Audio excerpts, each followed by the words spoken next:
Quando a gente faz, parece que está tudo certinho, né?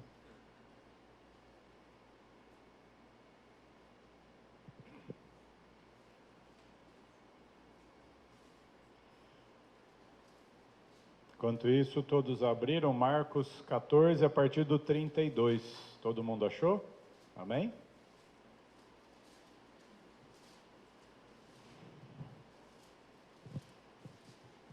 A Bíblia nos relata, ela nos conta alguns episódios em que Cristo chorou. O versículo mais curto da Bíblia, quem sabe qual é? Jesus chorou. Mas quando Jesus chora nesse versículo, ele está triste por causa de um amigo que morreu. É um choro de saudade, é uma tristeza com amor. As lágrimas de Cristo que nós vamos estudar hoje são diferentes. O subtítulo, né, está escrito assim: Jesus no Getsemane. Getsemane é a mesma coisa do que lagar do azeite, ou prensa do azeite. Por quê?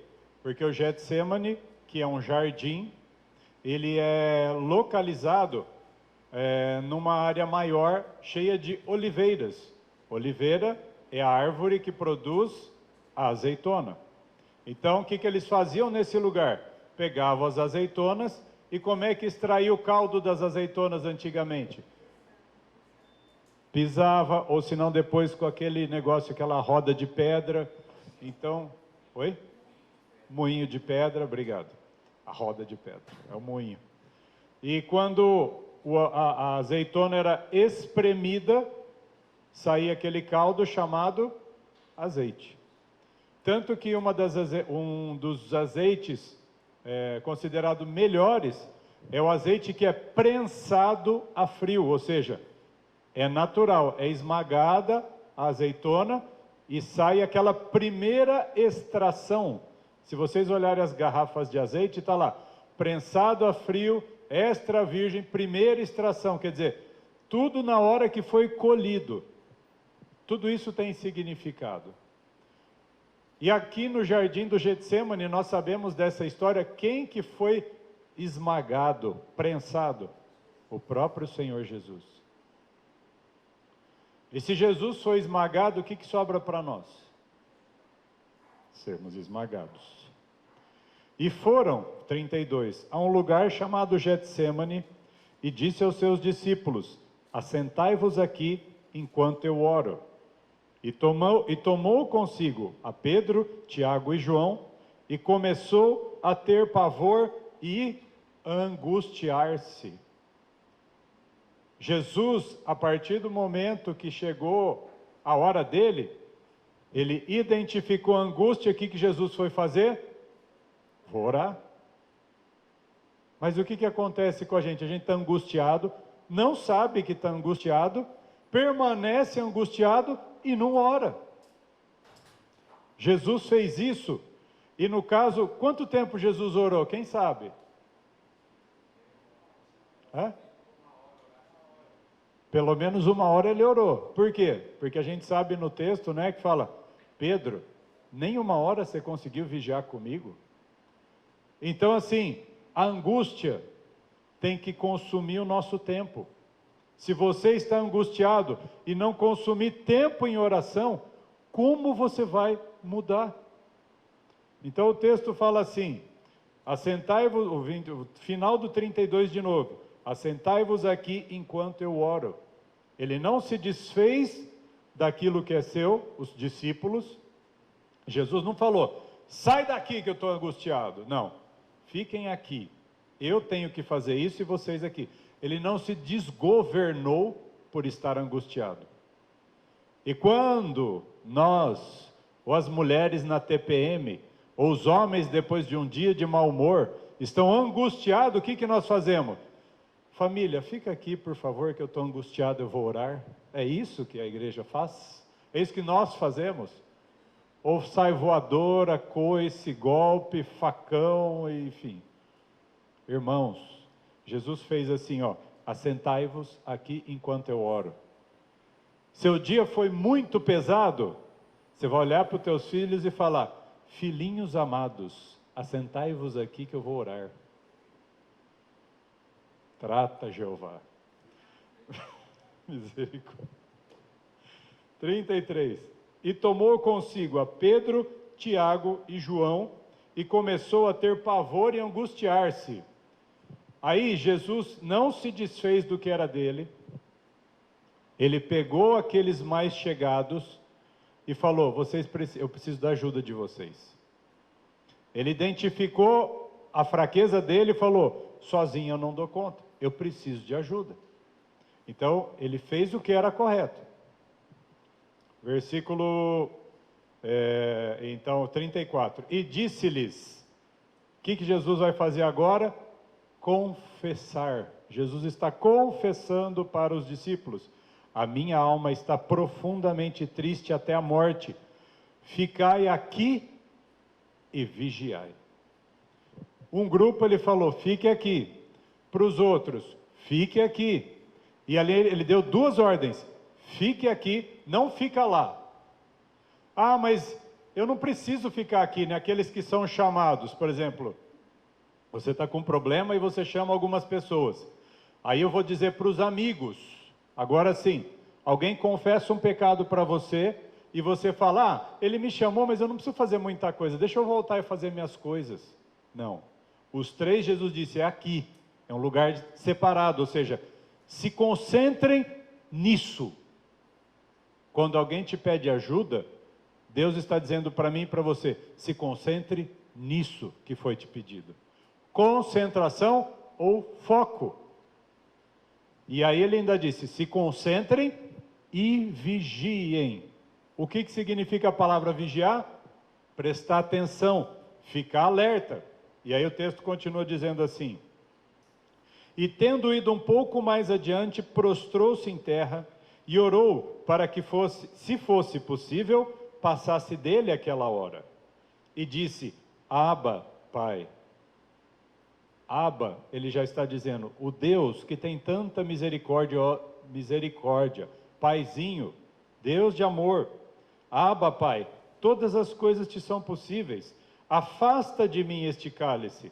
Não seja, porém, o que eu quero, mas o que tu queres. A minha vontade é não fazer isso, Deus. Mas se o Senhor quer, não seja o que eu quero. Me dá força para eu passar pelo que eu estou para passar, porque eu estou angustiado, estou com tristeza a ponto de morrer. A angústia era tanta que ele não estava no limite dele. Versículo 37. E chegando, achou-os dormindo, e disse a Pedro: Simão, dormes? Não podes vigiar uma hora? Amigos, quantas pessoas já pediram oração para mim e para você? E eu vou dizer por mim, eu sou fraco na intercessão. Quantas vezes eu oro 5, 10 minutos, não, eu fiz a minha parte, eu já orei. Jesus está pedindo para Pedro, 1 hora. Imagina se a nossa intercessão pelos demais da igreja fosse de 1 hora. Vigiai e orai. As duas ordens. E aí assim, não é só fique aqui, vigia, e Jesus acrescentou uma terceira: orai. Por quê? Para que não entreis em tentação. Por que a tentação? Porque o espírito, a nossa mente, o entendimento, sabe. Na verdade, o espírito está pronto, nós sabemos o que tem para fazer, mas o espírito luta contra a carne e a carne contra o espírito. A nossa vontade, que é o que foi trazido agora, vai ficar socando o certo para a gente não fazer o que é certo. E o versículo 39, e foi outra vez e orou, dizendo as mesmas palavras, e voltando, achou-os outra vez dormindo, porque os seus olhos estavam carregados. Essa palavra carregados, você já teve aquele sono, aquela canseira que parece que tem areia no olho, que não dá nem para ficar com o olho aberto? Eles estavam desse jeito, e Jesus disse, é para manter a vigilância. Ele não disse, dorme tranquilo. Ele estava na guerra, e aí ele diz, e não sabiam, né? Ficaram tão sem graça e não sabiam o que lhe responder. E voltou terceira vez e disse-lhes: dormi agora e descansai, basta, é chegada a hora. Aí depois que eles foram derrotados, Jesus disse: ó, agora vocês podem descansar, porque o que era para lutar já foi. E aí Jesus é entregue para ser crucificado. Então veja que nesse texto a Bíblia vai descrevendo a angústia e o sofrimento do nosso Salvador. E quais são as lágrimas de Cristo que eu coloco aqui?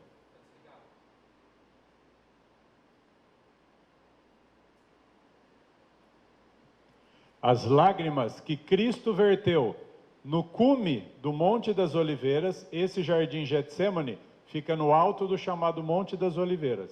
As lágrimas que Cristo verteu no cume do Monte das Oliveiras foram pela impenitência e ingratidão de cada indivíduo no final dos tempos. Quem está vivendo no final dos tempos? Eu e você. Nós estamos vivendo a partir de 1798, os tempos do fim. A Bíblia ainda fala de tão próximo que nós estamos do fim. Lá em Hebreus, o texto começa assim, o livro de Hebreus: tendo muitas vezes Deus falado de muitas maneiras, nos últimos dias nos falou através do Filho.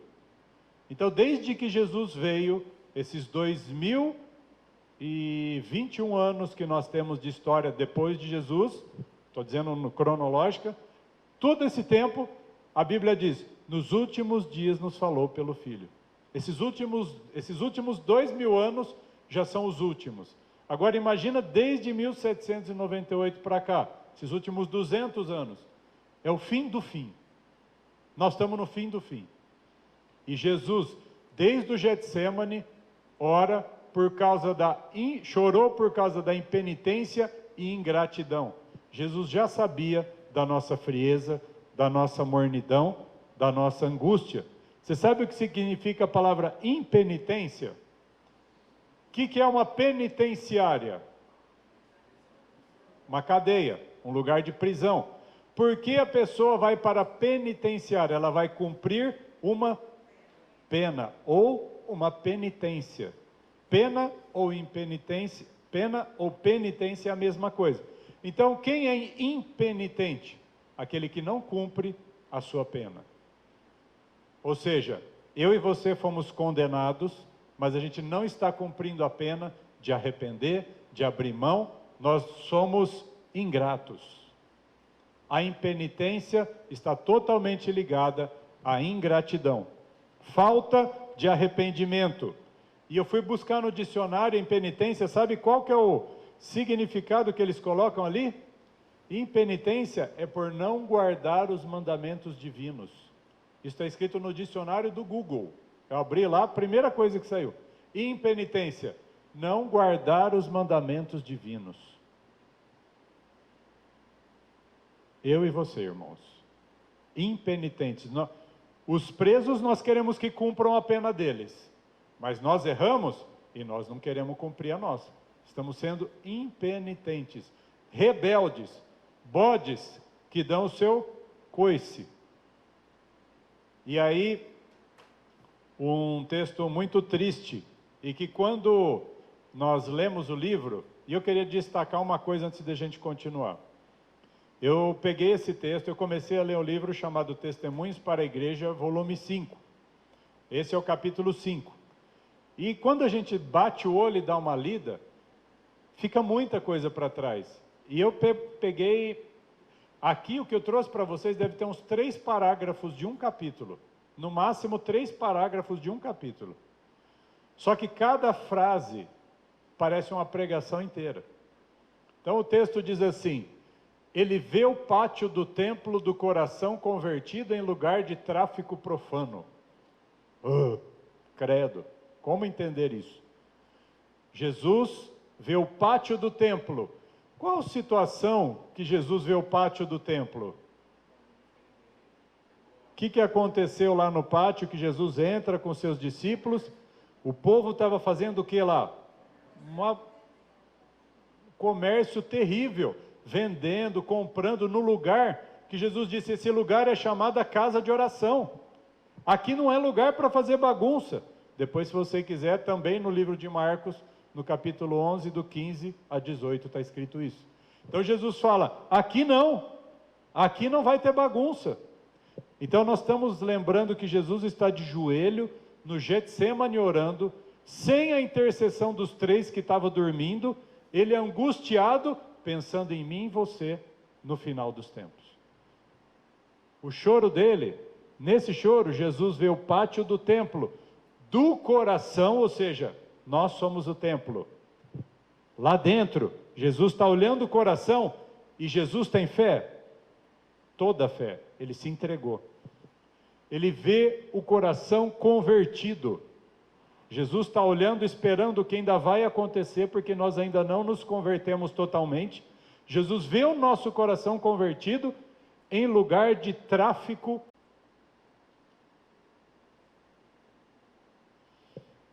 Então, o tráfico profano é a mercantilismo, negociar. E como que nós fazemos isso no nosso coração? Nós acabamos de ouvir que a nossa maior luta é contra a nossa mente. Como que eu e você fazemos um tráfico profano? Tráfico de drogas. O que é um tráfico de drogas? É negociar a droga por dinheiro. É um tráfico, é um negócio. Antigamente fazia o quê? Tráfico de escravos. E eu e você fazemos o quê? Tráfico profano. Tiramos de nós o que é santo e negociamos com as coisas da carne. Esse tráfico profano, primeiro deles, egoísmo. Eu peguei algumas definições. Então, o que é egoísmo? É o exclusivismo. É você colocar eu, Saulo, né? Eu vou me colocar como referência de tudo. As pessoas fazem de um jeito, mas eu acho que o meu é melhor. Isso é exclusivismo, eu olhar para mim e falar, não, o meu é melhor. Como que a gente é egoísta? Eu vou dar um exemplo na família. Por exemplo, muitas vezes a minha família quer fazer um passeio, ou quer escolher uma comida, ou quer escolher uma coisa. Eu falo, não, eu quero isso. Quando eu falo eu quero isso, eu estou exclusivizando.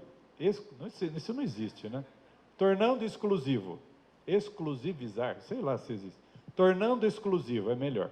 Então eu estou tirando deles a importância do que eles querem, e eu falo, não, eu quero a minha vontade. Vocês não importam. Ou, o que eu mais faço, que é mais perigoso. Nós temos que fazer uma viagem, nós vamos para algum lugar, e o caminho, às vezes, é um pouco longo. Aí eu falo, não, mas eu tenho uma rota alternativa. A hora que ouvem a frase dentro do carro, rota alternativa, e aí Deus me mostrou que a minha rota alternativa, que quase nunca não, que nunca dá certo, sempre se perde, sempre gasta mais tempo, e é uma confusão. Todas as vezes que a gente escolhe isso, a gente está exclusivizando, dizendo, o meu jeito é melhor. Isso é egoísmo.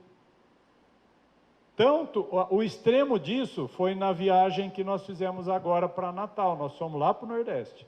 E aí nós fomos tentar conhecer uma nascente. Tentar porque a gente quase não conseguiu. Quase caiu um míssil na nossa cabeça. E o que aconteceu? A gente ia para um lugar, o GPS jogou para um lugar perto, mas não em cima. E só que assim, o lugar que nós paramos era aqui. O lugar que a gente tinha que chegar era aqui. Só que no meio do caminho tinha uma base militar. Tinha uma base militar no meio do caminho. E aí quando eu fui voltar, porque eu que estava dirigindo, eu voltei e a gente tinha que fazer um contorno muito grande, fazer um U, né? Contornar a base para daí chegar aqui. Então eu tinha que vir para cá, contornar isso tudo para chegar aqui. Não, eu falei, não, mas se tiver alguma brechinha eu vou. E eu cheguei aqui, até aqui tinha grade, escrito Forças Armadas, militar. Aqui já não tinha grade. Eu falei, não, por aqui é melhor, porque o mapa está mostrando ali. Se eu não preciso ir até ali, eu posso vir até aqui. E eu exclusivizei. Eu fui egoísta. E além de egoísta, um dos próximos que eu vou colocar sobre a riqueza, eu fui também avarento e eu fui, como que diz? Avarento. Eu falei, vou economizar tempo e corrida. E eu entrei por aqui. Só que nós entramos numa área militar. E aí começam as placas assim, risco, perigo de morte, perigo de vida, não ultrapasse, não faça isso, e uma estrada de terra. E o risco nosso é que eu não apenas pus em risco a minha vida, mas a da minha esposa e de um casal de amigos que estava no carro.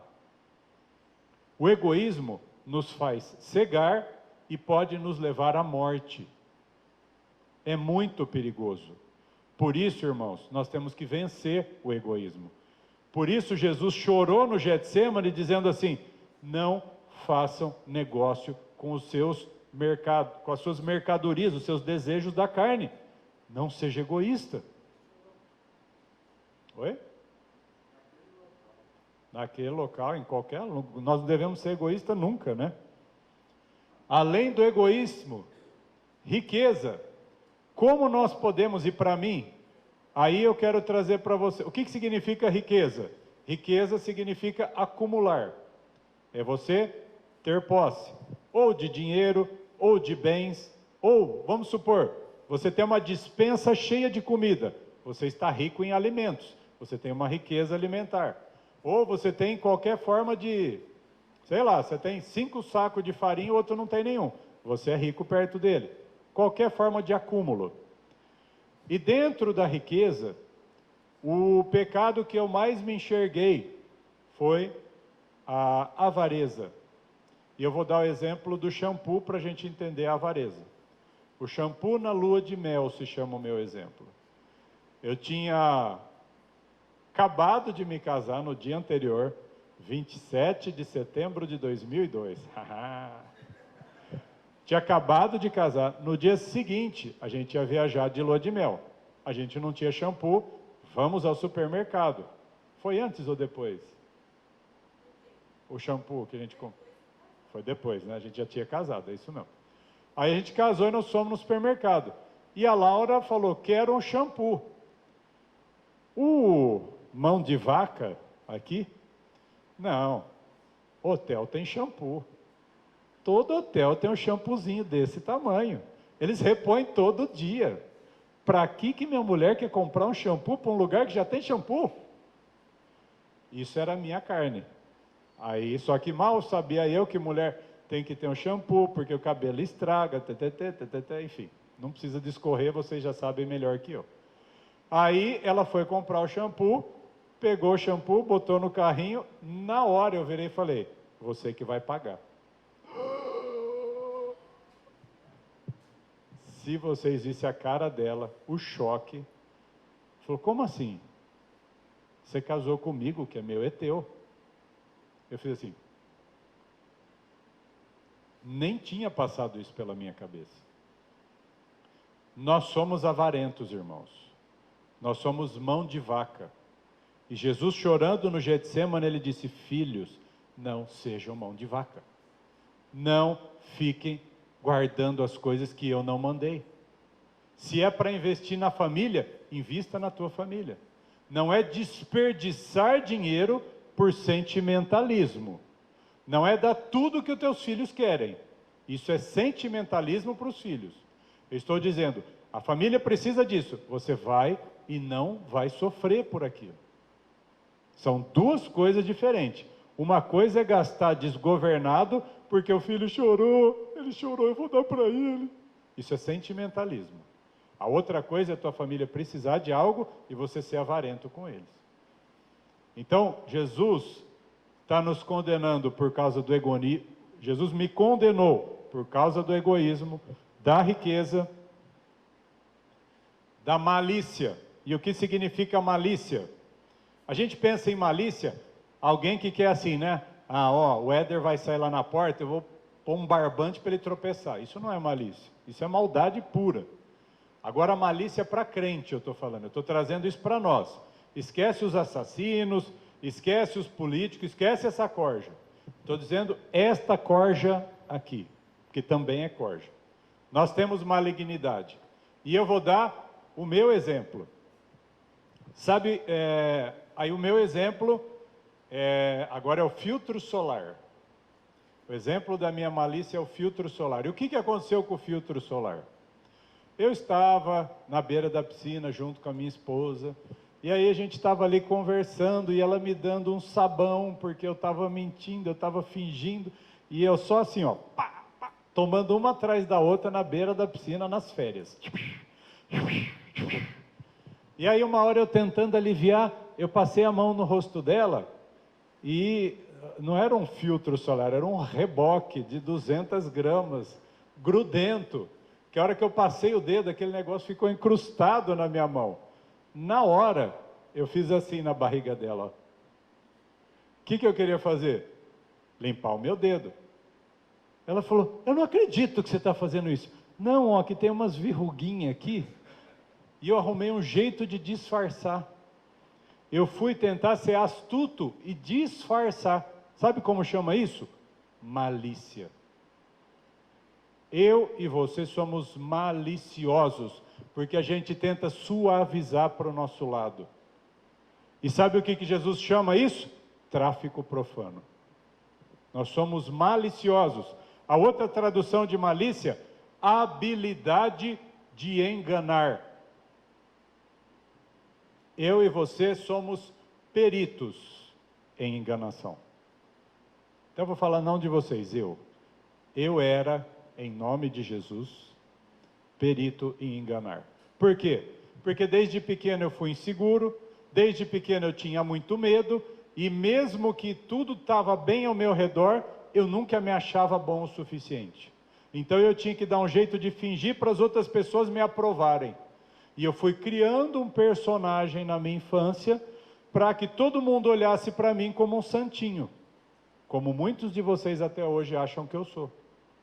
Por isso a minha habilidade de enganar ainda está presente, porque vocês me acham um santinho, quando na verdade eu sou o morno, o santo com o profano. Eu não tenho nada de santinho. Deus tem que me confrontar todos os dias. Deus tem que esmagar todo dia, para eu vencer a malícia, a habilidade de enganar. Todo dia eu tenho que lutar contra a outra, sabe qual que é a outra tradução de malícia? Você despistar.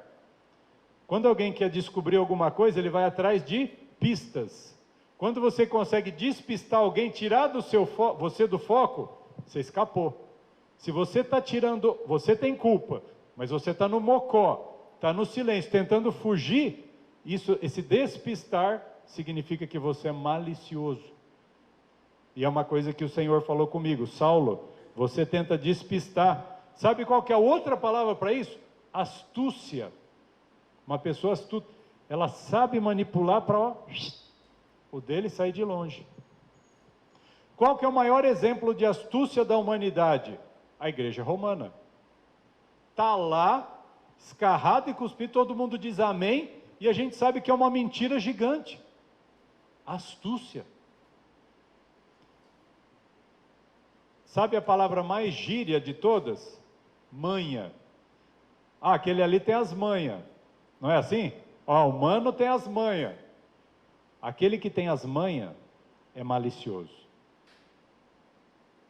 Não podemos traficar, negociar o santo com o profano. Jesus chorou lágrimas. E essas lágrimas eram de tristeza por causa do povo do tempo do fim. Eu e você. E nós estamos lutando ainda para enxergar.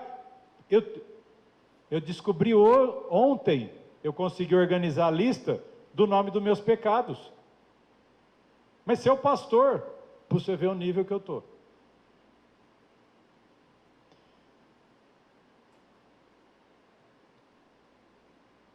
Inveja. O que é inveja? Desejo irrefreável, um desejo incontrolável de possuir ou de desfrutar algo que não é seu. Inveja é assim, não é apenas assim, ai, a caneta da Simone é azul, eu quero ela para mim. Não, se eu só puder usar, ou senão assim, eu não vou ter como ter essa caneta, mas se eu puder só rabiscar com ela um pouco, sendo que você tem uma caneta simples que te satisfaz. Invejar é eu ter um carro excelente, que eu tenho, e eu olhar para um amigo que acabou de comprar um avião e falar, nossa, aquele é melhor. Isso é inveja.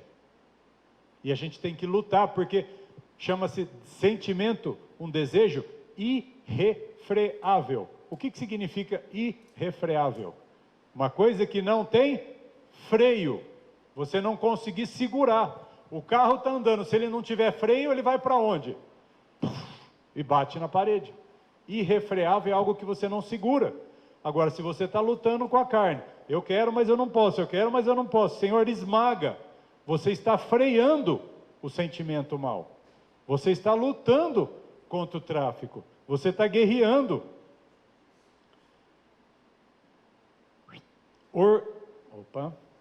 Orgulho. O que é orgulho? É a grande satisfação do próprio valor. É você ter prazer, é você encher, é você falar assim, hoje eu estou ótimo. Por quê? Porque tenho tudo que eu quero e está tudo ótimo para mim. Ao redor está tudo ruim, mas você olha só para você. Por isso que o orgulho está ligado ao egoísmo. Egoísmo e orgulho são juntos. E agora, qual que é o exemplo da minha vida do orgulho? A história do Ômega.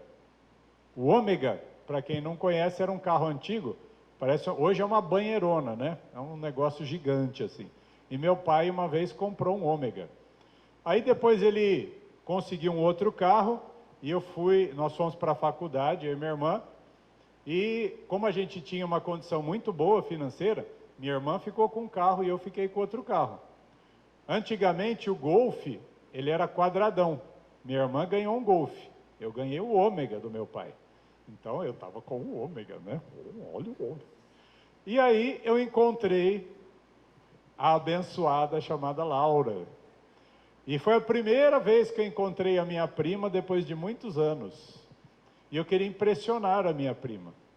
Então eu encontrei com ela lá em Campinas. Eu encostei, só que assim, eu não estava com o Ômega, eu estava com o Golf. O Golf, ele era menorzinho, ele era um azul meio escuro, estava meio baleado já. Sabe aqueles carros hoje, vamos dizer que seria um carro 2008, meio judiado. Então estava lá, ou o Golzinho, que ano que é, Osmar? 2003. Era um pouquinho melhor, era 2001 então, vamos dizer. Hoje seria um Golzinho 2001 e estava ali. E aquele dia eu não pude usar o Ômega, eu usei o Golf. E eu cheguei para encontrar a Laura. Então encostei no carro, cumprimentei, oi, tudo bem? Na verdade esse aqui não é o meu é um Ômega. Como chama isso? Orgulho. Isso é grande satisfação com o próprio valor, com as coisas que você tem. Irmãos, tem hora que a gente não tem nada, não tem onde cair morto, e é cheio de ômegas. Nós estamos com ômega até no teto. Aí a minha comida é melhor que a dela. Orgulho. Eu cozinho melhor que ela. Orgulhosa. Porque os homens aqui não cozinham nada. A não ser o Éder. O Osmar também socorre um pouco. Mas eu estou jogando. Essa palavra é especificamente para as mulheres aqui. Existe competição de quem cozinha melhor. Sabe como chama isso? Orgulho. Você faz. Chega alguém de fora, faz o negócio. Nossa, essa pessoa elogiou dela e não elogiou o meu. Orgulho. Feridas maltratadas.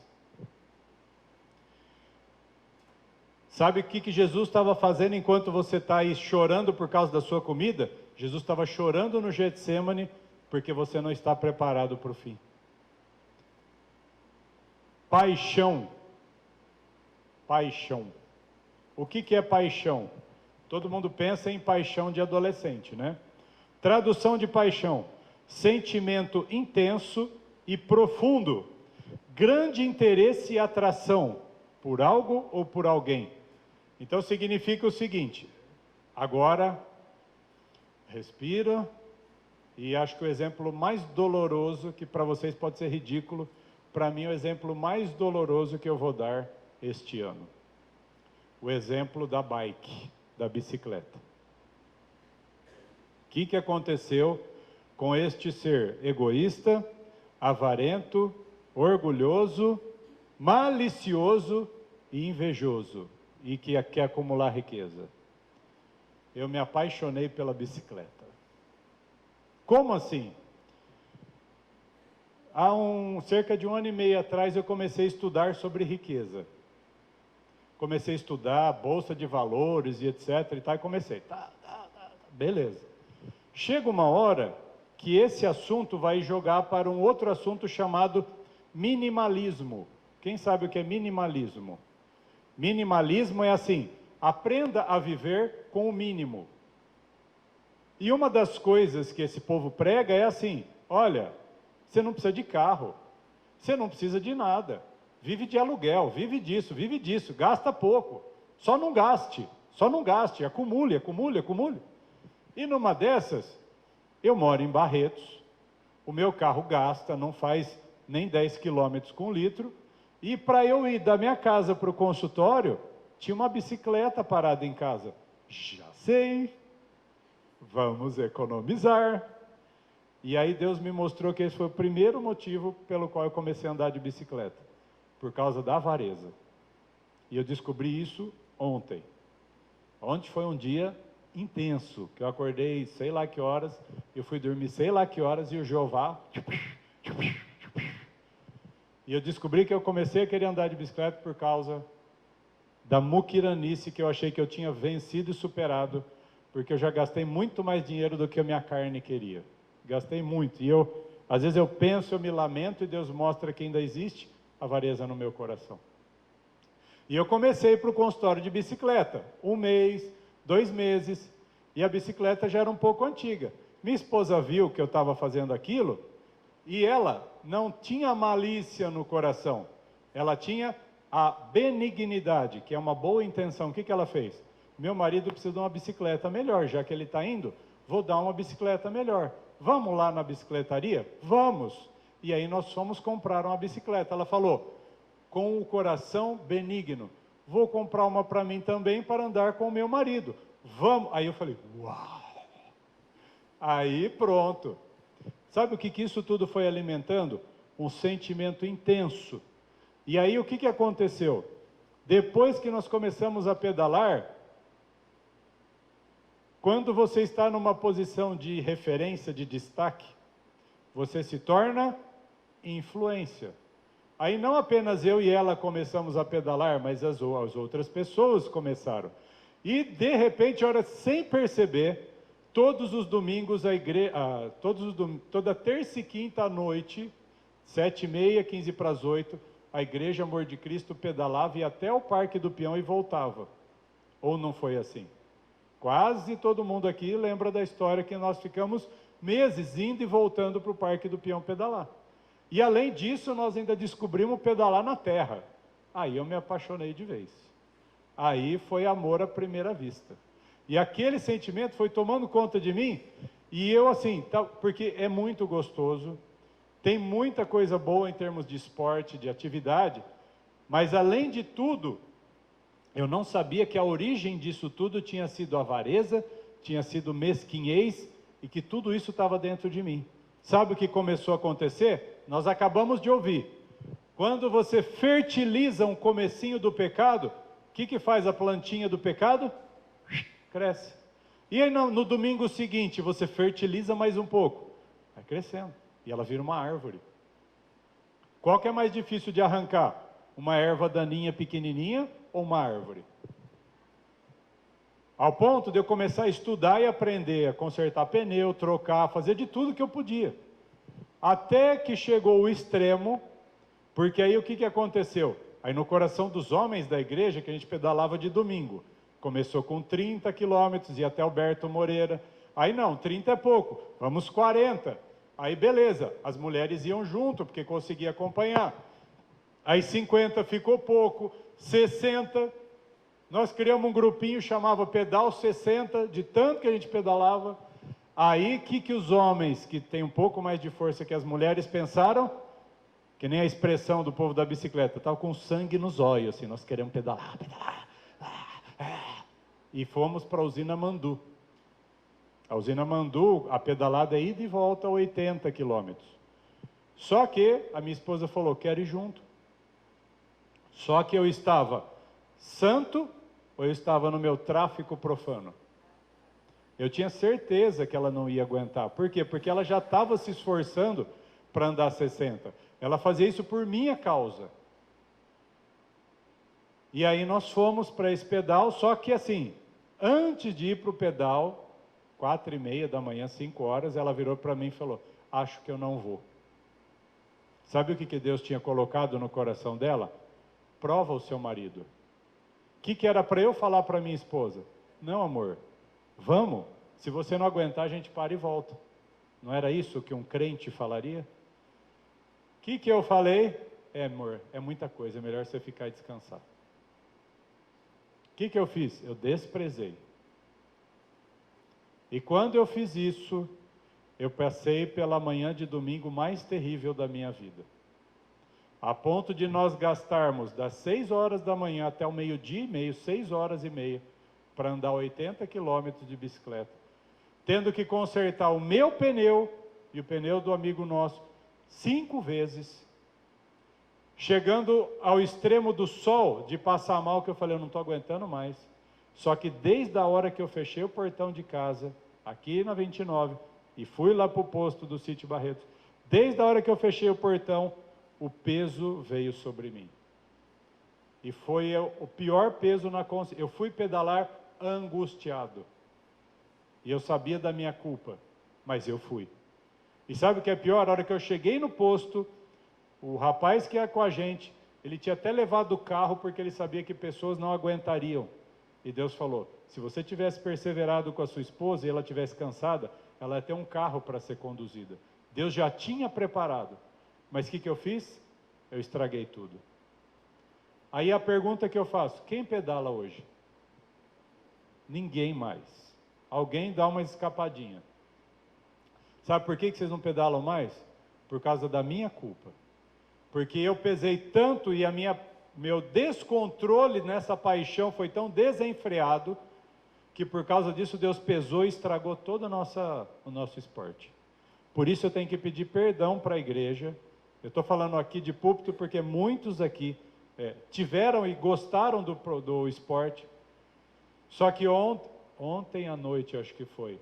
Ontem à noite, foi ontem à noite, a hora que eu achei essa tradução da palavra paixão, eu falei, Senhor, então eu tenho que entregar, e foi a oração mais difícil que eu fiz nesse último ano. Eu tenho que entregar, porque eu estava com um desejo incontrolado, porque eu estava esperando o dia que ia tudo voltar ao normal.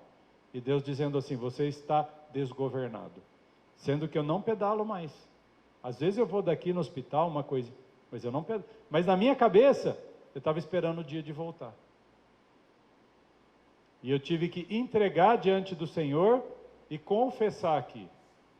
E o que vai acontecer depois disso, só o futuro dirá. Se as últimas, porque é uma bicicleta que nós compramos, ainda compramos bicicleta cara, já foi embora, ficaram 2. E se essas 2 vão ficar na minha casa ou não, eu coloco nas mãos de Deus, eu não sei. Eu gosto de pedalar, mas eu percebi que eu tinha apaixonado. Aí a pergunta que eu transfiro para vocês é, qual paixão você colocou na tua vida a ponto de você perder o controle do que é certo e errado? Qual paixão? Qual desses tráficos você se inclui? E o texto da senhora White diz assim, são todos acalentados, acariciados no coração humano. Todos esses desejos, todos eles.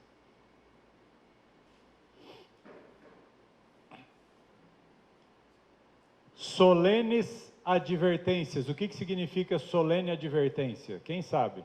O que é uma coisa solene?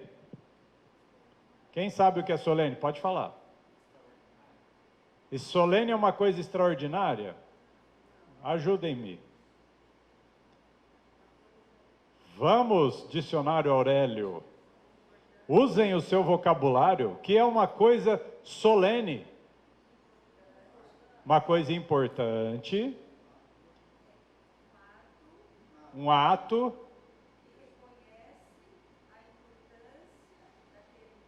Um ato que reconhece a importância daquela... já melhorou. Um ato que reconhece a importância do momento. Vamos trazer para a prática. Um culto é um ato solene? O culto é um ato solene. Por quê? Nós vestimos uma roupa melhor, nós estamos com uma... Na verdade, Deus ordena, né? Arrume a sua melhor roupa. Isso é uma coisa solene. Uma formatura. Você vai com qualquer roupa numa formatura. Seu filho vai se formar, você vai para a sua formatura. Não, eu tenho que ir um dia no salão de beleza, tenho que me rebocar inteira para ficar... Não é assim? Isso é você se preparar para uma cerimônia solene. Agora, um casamento. Casamento também é uma coisa solene. Todo mundo se arruma para ir ao casamento. O que significa solenes advertências, então? Atos que têm que ser extremamente sérios, tem que ser uma coisa totalmente concentrada para você levar aquilo a sério. Quantas solenes advertências nós recebemos quartas e sábados? A gente leva a sério igual um casamento, uma formatura? Não. Se você perguntasse, como foi seu casamento? Meu casamento foi assim, assim, teve isso, aquilo, aquilo. O que eu estou fazendo? Aquela cerimônia solene ficou guardada na minha cabeça, no nosso caso, há 19 anos. 19 anos eu me lembro daquele solene momento. Mas e o que foram as solenes e advertências da semana passada? Eu lembro. Eu lembro que foi pregado na quarta, no sábado e qualquer dia. Eu lembro do que a minha esposa, os meus filhos me advertiram. Sabe o que acontece? Nós estamos desprezando as solenes advertências que nós recebemos. Oi? As solenes correções. Então a vida espiritual tem sido desprezada. Nós não temos mais a solene reverência. As lágrimas de Jesus, depois do tráfico, são rejeitadas. Os seus embaixadores, quem são os embaixadores de Deus? Quem está aqui na frente, é um embaixador, está falando no nome de Deus, no nome de Jesus, está rejeitando. Suas palavras são vistas como vazias, as pessoas simplesmente se esquecem. Solenes advertências são desprezadas. Aí eu te pergunto, você pega um livro da White para ler, como você interpreta todos esses textos? Semana passada foi trazido aqui um monte de textos, mas quando eles são lidos de uma forma leviana, sem entender, que aproveito nós temos? O que adianta você ler, mas não entender o que você está lendo? Não adianta, não dá eficácia. A quem tem, por tanto tempo, professado a fé, e ainda presta homenagem exteriores a Cristo, rogo que não engane a si próprio. Lembre-se que nós começamos esse estudo, lembrando que Jesus estava chorando lágrimas ali. Lágrimas por causa nossa. Lágrimas por toda essa corrupção do nosso coração, toda essa sujeira, mas nós simplesmente desprezamos. Não engane a si próprio. Se você está na igreja, transforme-se, porque senão você está se enganando e você vai cair numa grande armadilha. Jesus quer contar com a integridade do coração do homem. Somente lealdade é de valor à vista de Deus. Somente a lealdade, a fidelidade. Por isso, é o escudo da fé. É a fidelidade a Jesus. Somente a fidelidade vale para o Senhor. Lá em Lucas 19, abra a tua Bíblia lá em Lucas 19.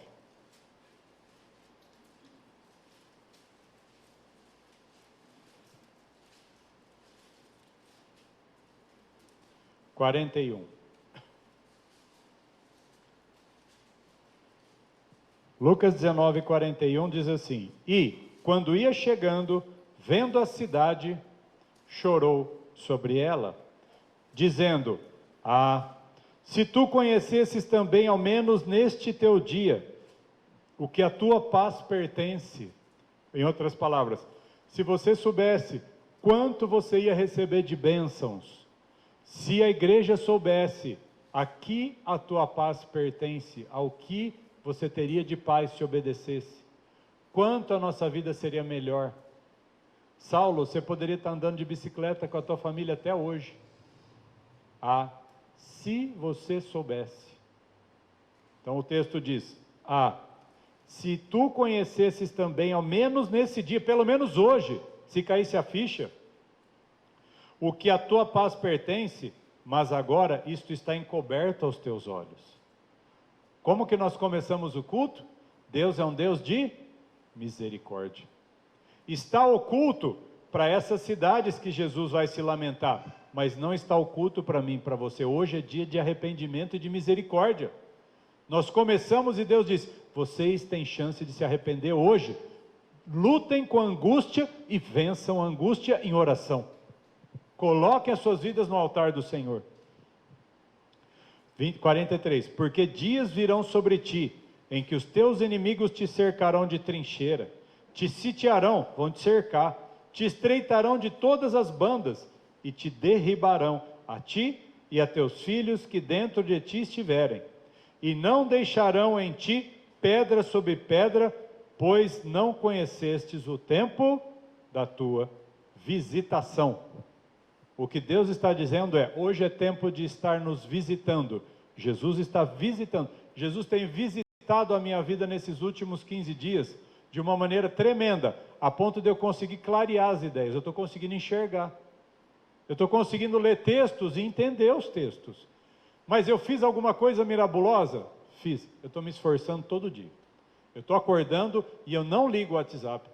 Eu abro o livro e vou ler, e depois eu vou para a Bíblia para entender o que eu acabei de ler. Eu estou sem preguiça para as coisas espirituais. Deus começou a abrir o meu entendimento. Deus está me visitando, e eu nem estava sabendo. Faz 1 ano que eu estou com um pecado que eu achei que ia ser passado por cima, e Deus me fez vomitar o que eu tinha feito de errado. E quando a gente começa a buscar a verdade, Deus começa a revelar a verdade. Hoje é tempo de visitação, mas você vai ter que lutar com isso. Você vai ter que guerrear.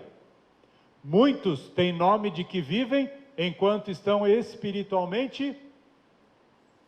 Nós sabemos esse texto, né? Apocalipse 3, 1 e 2 fala lá. Sei que tem nome de que vives, mas estás morto.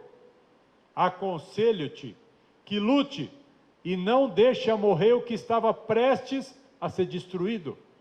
Deus está dizendo para mim e para vocês, estamos quase para morrer. Quer abrir lá? Vamos ler o versículo. Apocalipse 3, de 1 e 2. Apocalipse 3, 1 e 2.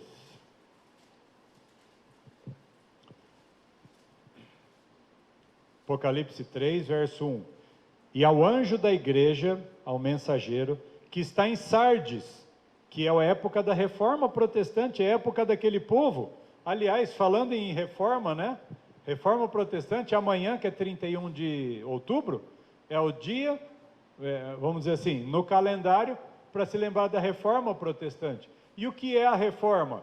É o tempo onde existia só uma igreja, a igreja romana, que dominou por 1260 anos, ela dominou a humanidade. E aí no ano de 1516, 1517,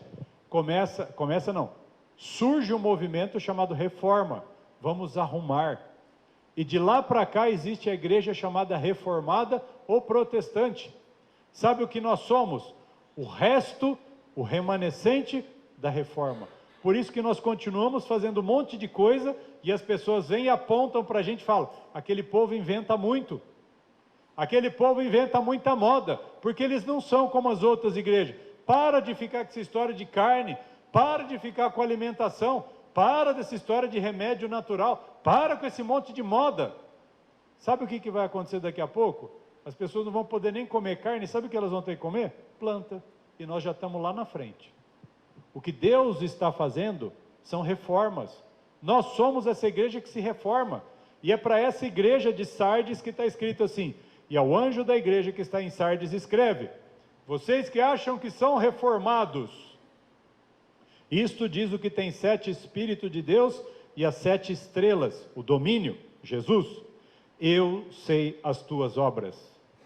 Jesus me mostrou o meu tráfico? Mostrou todo o tráfico do meu pecado. Todo não, porque não está tudo aqui.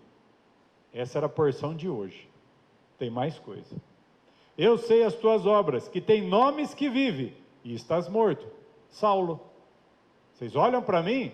Esse vai para o céu. E Jesus está dizendo, está morto. E diz assim, Jesus não disse para os discípulos, seja vigilante.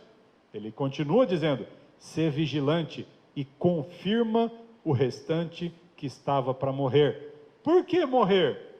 Porque não achei as tuas obras perfeitas diante de Deus.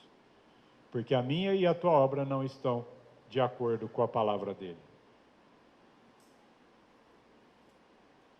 Aí você pega o livro, você vai estudar, e aqui eu estou falando para os pregadores e para quem for ler. Aí você pega o livro e passa batido em todas as páginas. Em tudo que você leu ali, nossa, interessante, e passa reto. Se você começar a procurar em cada parágrafo desses livros, você vai ler e falar, mas eu já ouvi isso, aonde que está? Se você pesquisar na Bíblia, quase tudo que ela fala, ela transforma em versículo de uma frase diferente. É isso que Deus está me ensinando a fazer. Eu estou estudando o livro, correndo para a Bíblia, alimentando espiritualmente. E eu garanto para vocês que vai se abrir um mundo novo. Maldições serão pronunciadas sobre os que se demorarem. Maldições serão pronunciadas sobre aqueles que demorarem. Nós estamos demorando. Mas se demorar muito, sabe o que vai acontecer? E hesitarem até que o sol da justiça se ponha. Tem versículo que fala sobre o sol da justiça? Tem. E o que é o exemplo do sol? Uma hora o sol vai se pôr. E aí o que acontece depois que o sol se põe? A escuridão da noite, depois que Jesus sair, a escuridão depois que o sol se põe é o quê? Um dia só? Eterna. A escuridão eterna será a sua porção. Irmãos, se nós não lutarmos e o sol se pôr o sol da nossa justiça, o único sol que nos perdoa daquele tráfico, se nós não usarmos esse tempo para limpar e o sol se pôr, escuridão da noite eterna será minha e tua porção. Que o frio formal e mundano do coração possa ser comovido. Sabe o que eu pedi para Deus? Senhor, a minha palavra nunca sai com eficácia. Às vezes eu preguei alguma coisa, ninguém nem lembra que eu falei aquilo. Nem meus filhos lembram. Minha filha ontem falou, pai, você pregou sobre a morte de Moisés? Aí eu fiz assim. Eu falei uma manhã inteira do Moisés. Sabe o que é isso? Falta de autoridade. Porque eu não lutava para que a palavra alcançasse. Eu simplesmente queria fazer a minha parte e estar em evidência. Quando na verdade, quando a gente vem aqui, Deus diz assim, você tem que sair do foco. Coloca Cristo para que a palavra alcance-os e eles sejam convertidos. E eu comecei a pedir para Deus para que a palavra que sai de mim alcance vocês. Eu estou pedindo para eu ser comovido e que vocês sejam comovidos do seu lugar. Saiam do lugar que estão. Reajam. Acordem. Não desista, está acabando. Cristo não verteu apenas lágrimas. Cristo derramou seu próprio sangue. As duas ilustrações de gota. Lágrima é a saliva, é o suor. E sangue, o próprio sangue de Cristo, puro e imaculado, foi derramado. Cristo chorou até suar e chorar sangue. Ele começou a derramar o sangue antes da cruz por mim e por você, por causa da nossa impenitência. O sangue dele começou a ser derramado no Getsêmani. Ele estava no lagar, sendo esmagado, pisado por causa da minha frieza e da tua frieza. Não foi só lágrimas, choro, tristeza, foi sangue. Eu nem sei o que é isso. O Paulo fala, vocês não sofreram até o sangue. Ele está dizendo, vocês não chegaram no que Cristo passou. Porventura, essas manifestações do seu amor não nos despertarão uma profunda humilhação diante de Deus? Será que a gente olhar para o que Jesus fez ali, não vai mexer com a gente? Será possível? Até quando? Não dá mais, acabou o tempo, não é até 2022, é o coração que não pode se fechar. É de humildade e auto-rebaixamento que necessitamos para ser aprovados por Deus. Abra lá em Tiago 4. Tiago 4, do 5 a 12.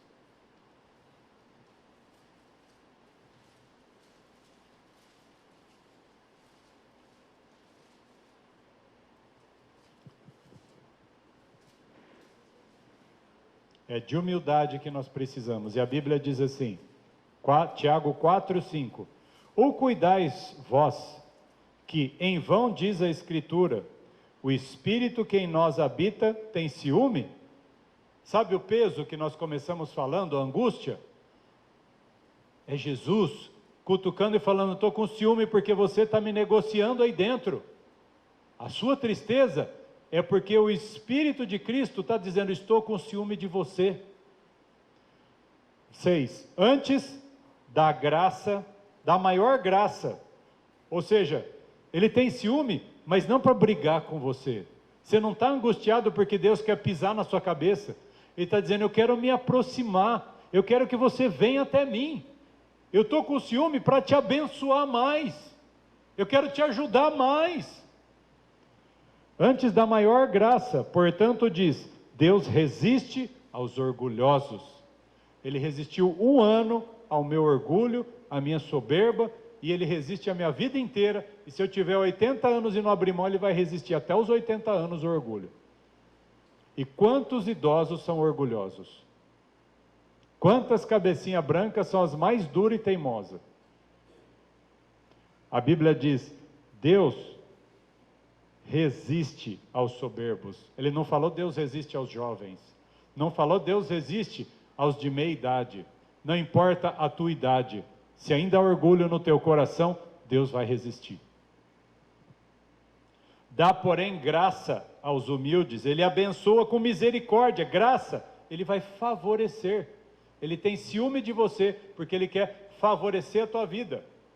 Sujeitai-vos, pois, a Deus, resisti ao diabo, e ele fugirá de vós. Qual que é a palavra mais importante para esse texto que eu acabei de ler aqui? Sujeitai-vos. O que é sujeitar? Obedecer, se submeter, abaixar as pálpebras. Lembra que nós lemos no Salmo? Abaixa suas pálpebras, se humilha. E aí o texto diz, chegai-vos a Deus. Não é simples, como que você se submete? Chega perto dele. Primeiro ele fala, se submeta. Aí você fala, mas eu não sei fazer isso. Ele vai explicar. Sempre que você tiver em dúvida, continua lendo o texto, que um versículo pode ser explicação do anterior, como está escrito aqui. Chegai-vos a Deus, aí Ele vai chegar perto de você. É mais fácil assim? Sim, fácil assim. Eu me cheguei perto de Deus, Ele começou a chegar perto de mim. É simples assim. O Éder estava longe, começou a chegar perto, Deus começou a chegar perto dele. É simples assim. Então o que eu faço? Volta. E o texto continua dizendo, limpai as mãos, ou seja, para de malícia, para de habilidade de enganar, pecadores, voz de duplo ânimo, é um crente na igreja e é uma carniça em casa, duplo ânimo, purificai o vosso coração, luta para limpar a vossa mente, como? Chegando a Deus, estudando as coisas, vai ler, não entendeu? Lê de novo, lê em outra versão a Bíblia, corre atrás, Deus quer ver gente sem preguiça, é hora de largar a mão da preguiça, vai ter com a formiga, ó preguiçoso, considera os teus caminhos e sê sábio, Provérbios 6, 6, vai ter com a formiga, preguiçoso. E isso eu posso falar com autoridade, porque Deus arrancou a preguiça, e está me fazendo correr que nem um trator, mas não estou correndo desenfreadamente, estou lutando para não deixar as coisas de Deus. Ninguém aqui tem mais compromissos do que eu em termos de correria, da hora que acorda até a hora que deita. e eu arrumo tempo para buscar Deus. Então eu posso falar isso, não com orgulho, mas com a autoridade que Deus me deu. Por isso que eu estou falando agora. Parem de ser preguiçosos. Senti as vossas misérias. Sabe, a angústia é Deus dizendo, seu miserável, desgraçado, pobre, cego e nu. Senti a miséria. Lamentai, chorai. Jesus chorou, o que nós temos que fazer? Chorar também. Converta-se o vosso riso em pranto, e o vosso gozo, a vossa alegria, em tristeza. Humilhai-vos perante o Senhor, e Ele vos exaltará. Isso que é sujeitar a Deus, é tudo isso. A gente faz isso de um dia para o outro? Claro que não. A gente vai lutando, correndo até chegar. Irmãos, não... Aí, olha que coisa. Eu deixei em letras miúdas, só para eu lembrar da ideia aqui. No texto fala assim, os que perderam de vista o padrão, com letra maiúscula, quem não está contemplando a Jesus, perde de vista o padrão, sabe o que vai fazer? Começa a criticar os outros. Se você perde Jesus, você começa a apontar o dedo. Desculpa que devia ter ficado em letra grande, né, que acabou sendo importante. Os que perdem de vista o padrão e estimam indevidamente a si mesmos, perdem de vista, observam os outros, criticam, são mordazes, suspeitosos, condenadores e arrasarão o semelhante para se levantarem. O único modo de uma pessoa orgulhosa ficar em cima, porque ela não é nada, é pisando. Porque Deus nunca vai exaltar o orgulhoso. Então, para que ele suba, ele necessariamente tem que esmagar alguém. Isso é o que nós fazemos quando somos orgulhosos. A gente tem que arrumar alguém para passar por cima para dizer, eu estou bem. E o texto fala então aqui. Irmãos, não faleis mal uns dos outros. Por quê? Porque o orgulho e o egoísmo é a quem não se sujeita. Orgulho e submissão estão totalmente ligados à crítica, ao espírito de crítica. Quem fala mal de um irmão e julga seu irmão, fala mal da lei e julga a lei. E se tu julgas a lei, já não é observador, mas juiz. Você não é aquele que pratica, você está querendo você determinar. Sabe o que Deus está dizendo? O orgulho gera espírito de crítica e você começa a condenar. O homem a quem Deus está guiando nunca estará satisfeito consigo mesmo, por causa da luz do homem perfeito que incide sobre ele. Vou ler de novo. O homem que está sendo guiado por Deus, Deus está dirigindo a minha vida, a tua vida. Se Deus está dirigindo, sempre você vai estar embaixo. Porque você sabe que tem uma luz que brilha que sempre ofusca o teu pecado. Só que quando a gente é orgulhoso, a gente quer apagar a luz de Cristo para não incomodar. Mas a luz dele tem que estar sempre brilhando. E lá em 2 Coríntios, é o penúltimo texto. 2 Coríntios,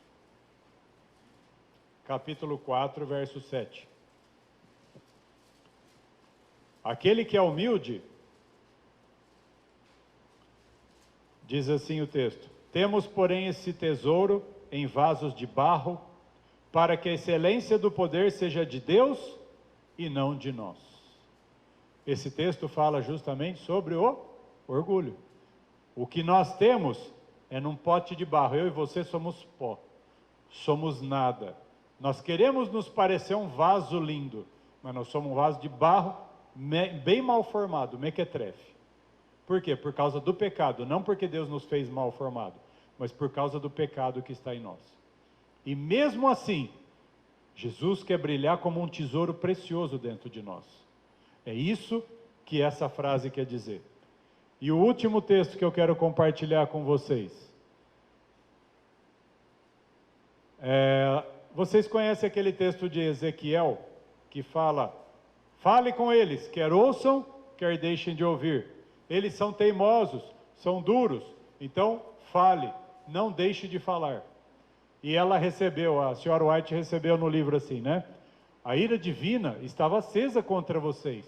Foram-me faladas estas palavras. Seu trabalho foi apontado por Deus. Sabe aquele texto do Daniel?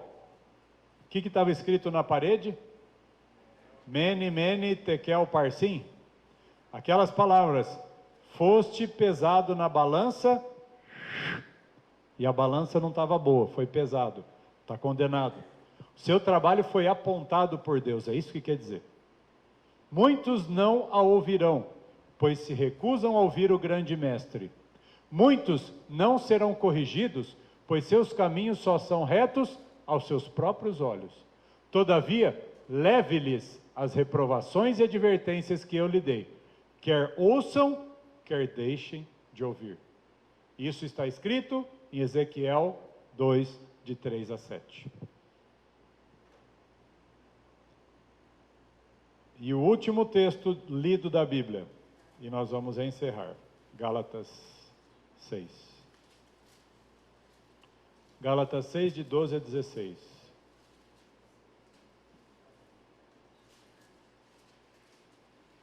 Gálatas 6, 12. Todos que querem mostrar boa aparência na carne. Alguém aqui quer se parecer santo? É para nós mesmos. Todos que querem parecer santinho. Esses vos obrigam a circuncidar-vos. Quando você quer parecer uma imagem boa, você quer falar para o outro o que ele tem para fazer. Naquele tempo, os judeus tinham a circuncisão, mas tinham os que se converteram e não tinham. Então os pesados, né, os fariseus, falavam assim, você tem que se converter, vai circuncidar. Hoje é assim, nossa, você faz isso ainda? Nossa, você age assim? A pastora, eu não acredito, a pastora faz isso? E isso é espírito de crítica. Aí está escrito assim, todos vocês que querem mostrar boa aparência, esses vos obrigam a circuncidar-vos, você joga peso sobre os outros, somente para não serem perseguidos por causa da cruz de Cristo. Quer aliviar o lado dele. Porque nem ainda esses mesmos se circuncidam, guardam a lei. Mas querem que vos circuncideis para se gloriarem na vossa carne. Está dizendo assim, os que são pesados, eles obrigam você a fazer coisa que eles mesmos não fizeram, para que eles falem, olha o que eu consegui, para que você seja um troféu. E aí o texto continua dizendo assim, mas longe esteja de mim gloriar-me, a não ser na cruz de nosso Senhor Jesus Cristo, pelo qual o mundo está crucificado para mim e eu para o mundo. Quando você confessa pecado, você está crucificando você para o mundo. Eu te recomendo, confesse os teus pecados. Peça direção para Deus quando, como e com quem, mas confesse o seu pecado. Porque em Cristo Jesus, nem circuncisão, nem a incircuncisão tem virtude alguma, mas sim ser uma nova criatura. Nós temos que ser outra pessoa. E a todos quanto andarem conforme esta regra, paz e... Lembra que Deus quer derramar misericórdia? Todos que seguirem isso, pararem de ser orgulhosos, pararem de criticar e se transformarem ao que Jesus quer, e a todos quanto andarem conforme esta regra, paz e misericórdia sobre eles e sobre o Israel de Deus. Amém, igreja? Que Deus te abençoe e que você ande como este homem a quem Deus está guiando, que nunca estará satisfeito consigo mesmo, mas por causa da luz do homem perfeito que incide sobre você, você sempre esteja lutando contra a sua própria carne. Que Deus te abençoe, vamos nos levantar e louvar o Senhor.